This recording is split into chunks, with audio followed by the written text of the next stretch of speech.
예, 다원교육에서 수능 수학하고 수리 논술을 가르치고 있는 선승범이라고 합니다. 예, 요즘 설명회 자체를 전부 다 비대면으로 해야 돼서 오늘 이 시간에는 작년도 수능 문제를 분석하고 따라서 내년도 수능 수업을 어떻게 진행을 할 거고 어떻게 준비해야 되는지를 좀 편하게 설명하는 시간을 갖도록 하겠습니다. 그래서 이제 첫 번째는 작년 수능 문제 분석을 좀 진행을 먼저 하도록 할게요. 그래서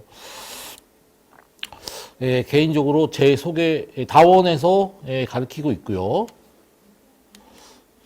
개인적으로 이제 뭐 대치동에서 그래도 이제 한 100명 정도 넘어가는 강사 중에서는 제가 유일하게 수능뿐만 아니라 논술도 좀 같이 진행하고 있는 것 같습니다. 그래서 사실은 이제 이런 시간 자체를 좀 더 일찍 가져야 되는데 수능만 하시는 분들은 일정이 사실은 이제 11월 말이면 다 끝나는데 저는 또 개인적으로 논술을 진행하고 있어서 또 제가 이제 논술에서 보통 이제 의예과 논술을 이제 주로 담당하고 있기 때문에 사실 이제 제 입시 일정 자체가 이제 끝났습니다. 이제. 그래서 개인적으로 이제 수능 끝나고 바로 이제 논술 수업을 그 다음 날부터 들어가기 때문에 사실 이제 수능 문제 자체를 분석할 수 있는 시간 이런 것 자체가 논술 기간에 없어가지고 이제 그런 일정이 다 끝나고 수능 문제를 이제 분석을 하고 일반적인 좀 다른 선생님보다 좀 늦게 이런 자리를 갖게 됐는데 이게 제가 좀 게을러서 그런 게 아니라 제 일정 자체가 대치동의 일반적인 수능 선생님하고 좀 일정이 다르다. 그 부분을 조금 말씀드리고 싶습니다. 그래서 제가 이제 뭐 의예과 논술도 하고 이렇게 좀 있기 때문에 제가 이제 대치동에 이제 올해 진출해서 나름대로 인정받고 있는 부분은 수업의 어떤 깊이만큼은 좀 인정을 받고 있는 것 같습니다. 그래서 제가 보는 좀 깊이 있는 분석, 올해 수능 수학이 어땠고 따라서 내년에 어떻게 수능을 준비해야 되고 만약에 저희 수업을 생각하시는 학부모님 입장에서 내년 커리큘럼이 좀 어떻게 진행되는지를 이게 이제 뭐 비대면으로 진행하니까 좀 어영부영 하더라도 편하게 말씀드리는 시간을 갖도록 하겠습니다. 일단은 저희 연구소 뭐 기본적으로 소개가 있고요. 첫 번째는 수능 분석을 좀 말씀을 드리도록 하겠습니다. 그래서 어머님들이 이해하셔야 될 부분이 뭐냐면 수능 자체가 지금 교과 과정이 아시다시피 작년까지는 미적분, 기백, 확통. 그러니까 우리가 전통적으로 이과생이 다루는 세 가지 축이 미적분, 기하, 벡터, 확통 이렇게 세 가지 단원을 배우다가 올해 고3들은 기하, 벡터가 빠지고 확률과 통계만 미적분하고 확률과 통계만 배우다가 이제는 뭐 지나간 건는 지나간 건데 내년은 사실은 이제 저희 일반적인 관점에서 봤을 때는 미적분만 한다는 거죠. 그러면 제가 말씀드리고 싶은 건 뭐냐면 어머님들이 아셔야 될 게 뭐냐면 교과 과정 자체가 요즘에 왜 이렇게 변하고 있는지를 이해를 하셔야지만 수능을 준비할 수 있다는 거죠. 그래서 결론적으로 말씀드린 내용이 뭐냐면 작년까지 수능은 미적분하고 기백하고 확통을 다 공부하게 되는데 좀 냉정히 말씀드려서 수능을 어떤 학생들이 잘 보냐 좀 이런 얘기하기 못하지만 결론적으로는 머리 좋은 놈들이 잘 본다 이거죠. 그죠? 머리 좋은 학생들이 잘 보게 되는데 그럼 일반적으로 머리가 좋은 학생들이 가장 유리한 단원이 뭐냐?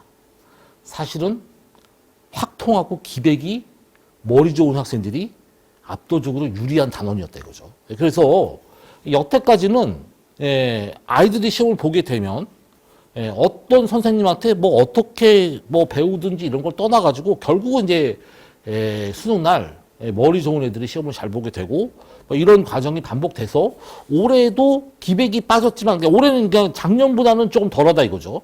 좀 덜한데 제가 말씀드리고 싶은 건 뭐냐면 수능이라는 시험 자체가 국가에서 치르는 시험인데 국가에서 치르는 시험 자체가 왜 이렇게 변하고 있냐? 그러면 사실은 수능만 보면 안 된다는 거죠. 그 무슨 얘기인가 하면 나라에서 보는 시험 자체가 사실 여러 시험이 있습니다. 그러니까 그 중에 고등학생을 대상으로 하는 시험은 수능이 유일한데 뭐 대학생 이상의 성인을 대상으로 하는 시험 여러 가지 시험이 있죠. 뭐 미트, 디트, 그다음에 뭐 리트, 그다음에 무슨 공무원 시험, 공기업 시험 등등 해가지고 여러 시험이 있는데 추세를 좀 이해를 하셔야 되는데 이 모든 국가에서 보는 나라에서 운영하는 모든 시험 자체가 뭐를 평가하는 시험으로 바뀌고 있다? 결국 논리력을 측정하는 시험으로 바뀌고 있다는 거죠. 그러니까 무슨 얘기인가 하면 직관을 요구하는 시험 자체가 거의 이제 없어지고 현대 사회에서 요구하는 인재상 자체가 결국 논리적인 사고방식, 분석적인 사고방식을 갖고 있는 학생 자체를 국가에서 요구하고 있기 때문에 나라에서 시험 운영 체계 자체가 계속 그쪽으로 변하고 있다는 거죠. 그래서 제가 이제 이 이과생 미적분 선택자 기준으로 오늘 말씀드리고 싶은 가장 중요한 얘기가 뭐냐면 기존의 입시에서 직관적인 풀이, 감각적인 풀이를 지금까지는 통했다 치더라도 내년부터는 직관적인 해법, 직관적인 풀이를 계속 추구를 하면 변화된 수능에서 뒤처질 수 있다. 그러니까 논리성을 기반으로 한 수능 공부를 계획을 세우셔야 된다. 이게 이제 가장 하고 싶은 얘기인데 문제 자체를 보고 도대체 올해 수능은 어떻게 나왔고 앞으로의 수능은 어떻게 나올 건지를 같이 한번 보도록 하겠습니다. 그죠? 자, 왜 이렇게 바뀌고 있냐? 나라에서 추구하는 인재상 자체가 논리적이고 분석적인 학생을 뽑으려고 한다. 이 말을 이해하시라는 거죠. 감각적이고 직관적인 학생이 아니라 논리적이고 분석적인 학생을 뽑아야 되는데 지금까지는 제도 자체가 직관적이고 감각적인 학생이 유리한 수능 체제를 유지하고 있는데 그거를 지금 계속 바꿔 나가고 있다. 그죠?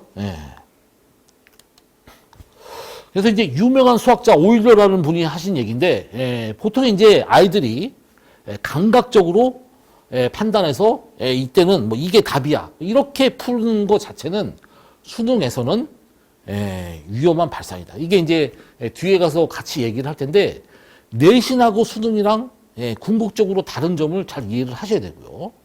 그래서 논리성에 기반을 둔 계산 능력, 논리적인 풀이를 메인으로 수능을 준비해야 된다. 이 얘기를 이제 좀 계속 드리도록 하겠습니다. 그죠?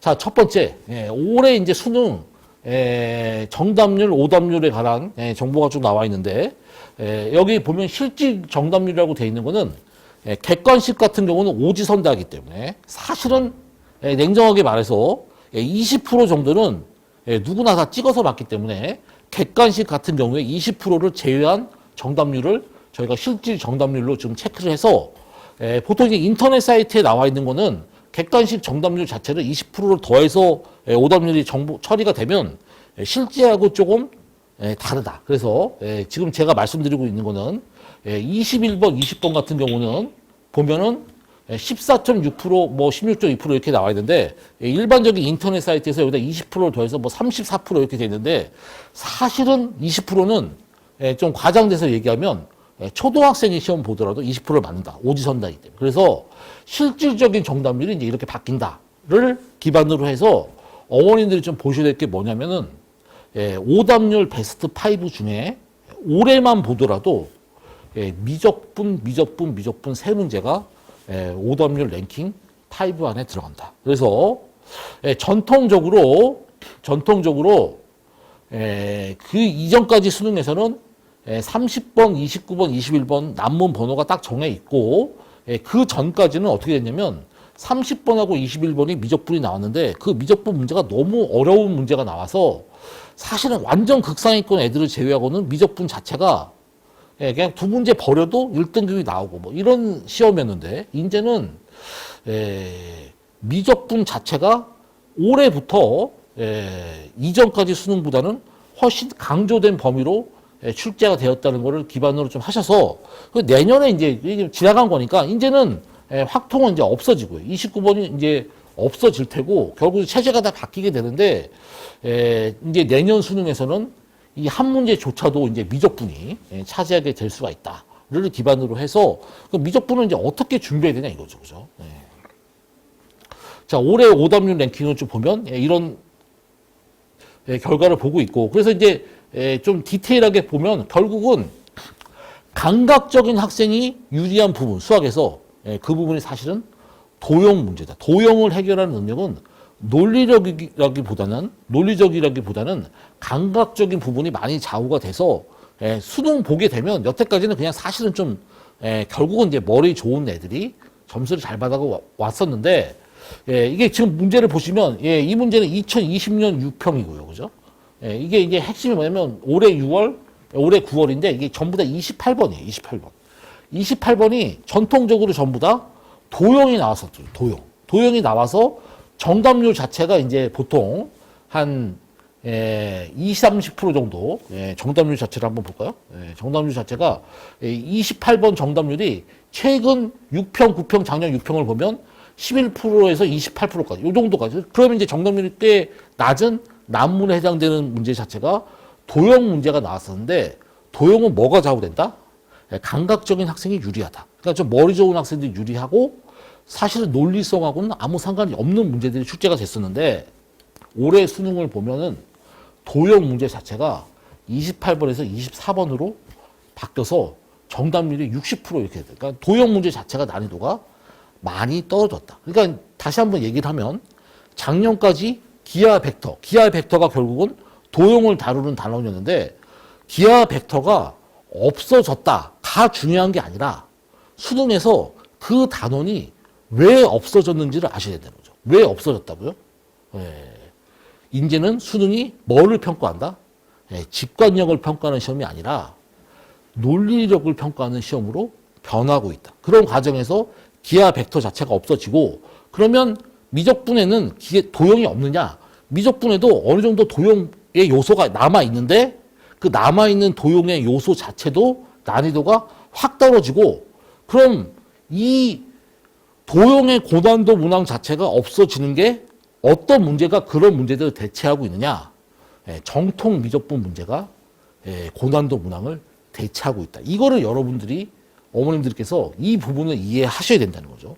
자, 무슨 말인가 하면 기존의 미적분 킬러 문항 번호가 21번, 30번이었는데 사실은 이 두 문제를 제외하고는 나머지 미적분 문제는 많이 쉬웠다. 그래서 뭐 이 문제를 맞히는 학생들은 아주 일부고 그냥 이거 버리더라도 뭐 1등급도 나오고 뭐 이렇게 되는 시험이었었는데 지금 이번 수능에서는 미적분의 난문 번호 자체가 한 문제가 추가돼서 세 문제가 되고 예전처럼 이게 막 두 문제만 완전히 어렵고 나머지는 다 쉬운 게 아니라 20번, 28번, 30번이 적당히 다 난이도가 있다.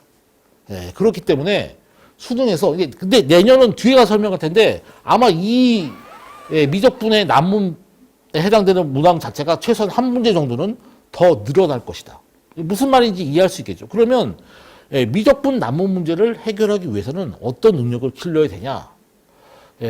소위 대치동에서 유행하는 직관적인 풀이는 좀 위험하다 이거죠. 그죠? 그러니까 왜 직관적인 풀이가 수능에서 미적분에서는 한계가 있는지 그런 부분을 조금 더 뒤쪽에서 설명을 드리도록 하고 주제가 이제 어느 쪽을 포커스를 맞춰서 수능을 준비를 해야 되는지 같이 한번 더 보도록 할게요. 그죠?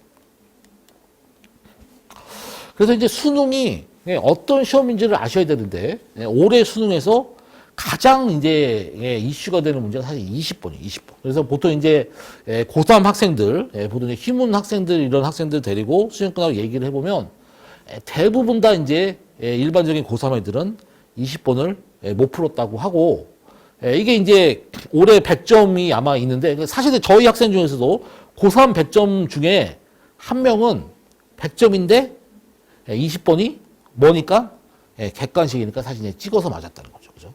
그래서 이제 아마 100점 맞은 학생들 중에서 실질 정답률은 이제 10% 정도 되는데 객관식 이게 최고 오답률을 차지하고 있는데 보통 이제 시중에서 이런 문제를 분석을 하면 뭐라고 하냐. 제가 이제 아까 말씀드렸듯이 저는 이제 논술을 하다 보니까 수능 끝나고는 바로 이제 수능의 문제 자체를 보지 못하고 논술 다 마치고 사실 이제 다른 EBS나 이런 데서 올해 수능을 이렇게 논평하는 것 자체를 이제 다 보고 나서 어차피 저는 빨리 못하니까 늦게 이제 다 종합해서 어머님들한테 올해 수능에 대해서 설명을 이제 어차피 늦은 김에 드리자 해서 지금 저희가 자료를 준비해서 왔는데 무슨 얘기인가 하면 이게 20번의 일반적인 EBS 풀이에요. 그러니까 이 자체가 풀이가 작은 글씨로 막 이렇게 돼 있는데 이게 실제 학생 입장에서 이렇게 풀려고 그러면 풀이가 한 바닥입니다. 한 바닥 그 자체.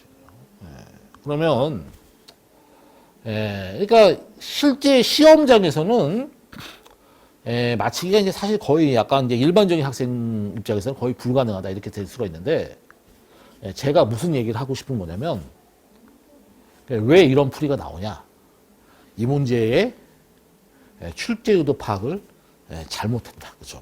그래서 말씀드리고 싶은 건 뭐냐 수능은 성격 자체가 문제 자체의 출제 의도 자체 문제 보면은 이게 복잡하지도 않죠 사실 그죠? 그냥 조건이 이게 답니다 이게 그냥 요 정도가 조건이 다서 수능에서는 속도가 중요한 게 아니라 방향성이 중요하다 방향성. 그러니까 이 놈을 이 길로 가야 되는지 저 길로 가야 되는지를 정확히 판단하는 능력이 제일 중요한데 그 능력을 기르려면 어떻게 공부해야 되냐? 자, 다시 한번 보면 이게 우리가 EBS에서 나온 올해 해설이 되고 저희가 이제 저희 연구실에서 20번을 그래서 20번에 대한 시중의 분석은 어떻게 되냐면 대수적 계산이 강해야 된다. 왜냐하면 연산이 한 바닥이니까 이거를 중간에 계산 실수하면 끝나니까요. 그죠? 그 다음에 발상이 까다롭다. 이게 이제 20번에 대한 생각이고 그래서 이제 수능 올해 20번 자체가 뭐 어떤 성격의 문제고 뭐 이런 식으로 얘기를 많이 하는데 사실은 이게 아니다 이거죠. 이게 그죠? 그래서 어머님들이 조금 아셔야 될 게 뭐냐면 이게 수능을 전문적으로 하지 않고 그죠? 이게 이제 뭐 소위 말하는 내신이랑 수능이랑 조금 병행하시는 분들 뭐 이제 이런 분들 같은 경우에는 여기 이제 한우물을 파지 않기 때문에 수능 문제에서 고난도 문항에 대해서 출제 의도를 사실 좀 정확하게 파악하기 좀 어렵다. 그리고 수능 고난도 문항 자체는 거의 문제 자체가 사실 거의 수리논술급이기 때문에 이제 좀 고난도 미적분을 좀 이렇게 한우물을 깊게 파지 않은 경우에는 뭐 어떤 식으로 그러니까 뭐 직관적으로라든지 뭐 어떻든지 간에 뭐 답을 선생님들이니까 구할 수 있겠지만 사실은 그게 출제 의도가 아닌 경우가 많다는 거죠. 그죠? 도대체 뭔 말이냐? 이 문제 자체는 사실은 이렇게 푸는 게 아니었다는 거예요. 이렇게 푸는 거죠. 그럼 어떻게 푸는 거냐 이거죠. 이게 저희가 이제 해결한 거는 문제 상황 자체를 방향성을 좀 전문적인 거는 좀 말씀드리기 어려운데 방향성을 식의 의미 자체를 정적분의 계산이 아니라 정적분의 기하적 의미를 해석하는 쪽으로 해석을 하고 나면 식의 의미를 해석하고 나면 계산은 두 줄이에요. 두 줄 자체. 그래서 제가 말씀드리고 싶은 거는 뭐냐면 이거는 내신이 아니기 때문에 수능은 사실은 이제 수능 하시는 분들이 그 똑같은 문제에 대해서 풀이가 좀 다양하게 나오게 되는데 그 다양한 풀이가 이 풀이도 맞고 저 풀이도 맞고 가 아니라 사실은 평가원에서 낸 거는 의도는 한 가지라 이거죠. 한 가지. 그죠? 그래서 다가오는 수능을 대비하기 위해서는 이런 문제는 EBS 풀이로 풀어서 맞으면 내년도 수능에서는 이 문제 자체가 지난해에서 나왔을 때는 풀 수 없게 된다. 그러니까 이 풀이를 모르면 내년도 수능 문제를 풀 수가 없게 된다. 이거를 이제 이해하셔야 된다는 거죠. 그러면 어떤 선생님이 이제 이런 풀이를 좀 할 수 있는지 이게 좀 그런 것들을 조금 생각을 하셔서 수업을 선택을 하셔야 된다는 거죠. 자꾸 얘기하는 거죠. 보면 이게 실제 연산은 2줄 정도밖에 되지 않기 때문에 보통 이제 수능 보고 와서 뭐 이렇게 풀었는데 뭐 계산이 복잡해서 계산이 틀렸다 등등 그런 경우가 사실은 거의 없다. 뭐 17년도, 18년도 수능 30번 같은 경우는 그런 경우가 있을 수가 있는데 최근에는 고난도 문항 자체가 난이도 자체가 좀 낮아졌기 때문에 그런 경우가 거의 없고 학생이 그렇게 얘기하는 건 사실은 그 학생이 길을 잘못 잡은 거라고 길을 그죠. 자 이게 저희 이제 풀이고요 구조 자체가. 그래서 이제 수능을 준비하는 입장에서 뭐를 해야 되냐 방향 설정이 관건인데 그죠. 내신 문제처럼 유형화된 문제가 나오지 않기 때문에 제시문 자체를 꼼꼼하게 읽고 그놈의 의미를 해석하는 훈련을 계속 하셔야 되고 그렇게 하기 위해서는 평소 문제를 풀 때 직관을 이용해서 이 문제는 이럴 때가 답이야 이런 식으로 계속 훈련을 하게 되면 지금 여기 적혀 있는 이런 능력 자체가 생기지 않는다는 거죠 자체가. 난이도가 올라갈수록 직관적인 풀이는 한계에 부딪히게 되고 직관적인 풀이를 했을 때의 장점은 사실은 그 직관이 통하면 짧은 시간에 문제를 풀 수 있는 장점이 있긴 하지만 단점은 뭐냐 직관이 통하지 않으면 아무리 시간을 투자하더라도 그 답을 구해낼 수 없는 경우가 많고 제가 말씀드리고 싶은 건 뭐냐면 직관 사실은 그 학생의 머리에 좌우된다 머리 그죠. 그러니까 기본적으로 머리가 아주 좋은 학생 아니면 아무리 1년을 공부를 하고 하더라도 평상시에 직관적인 풀이를 계속 듣게 되고 직관적인 공부를 계속 하게 되면 사실은 그 선생님이 머리가 좋으시고 수학을 잘하시니까 그 풀이를 할 수 있는 거지 학생은 그거를 따라할 수 없는데 특히 고3은 경험이 없기 때문에 가서 이제 듣고 나면 풀이가 좀 쉽게 보이니까 직관적으로 이때가 답이다 이렇게 하는 걸 찾아내는 것 자체가 쉬워 보이니까 자기가 따라할 수 있을 것 같지만 사실은 그걸 따라 하려면 본인의 노력만 갖고 되면 계속 하라고 하고 싶은데 선천적인 머리가 워낙 좌우를 많이 하기 때문에 그런 이제 직관력이 요구되는 문제 자체가 수능에서 점점 사라지고 있다는 것을 잘 이해를 하시고 미적분학만큼은 논리적으로 푸는 커리큘럼을 선택을 하셔야 된다는 거죠. 자꾸 얘기하는 거죠.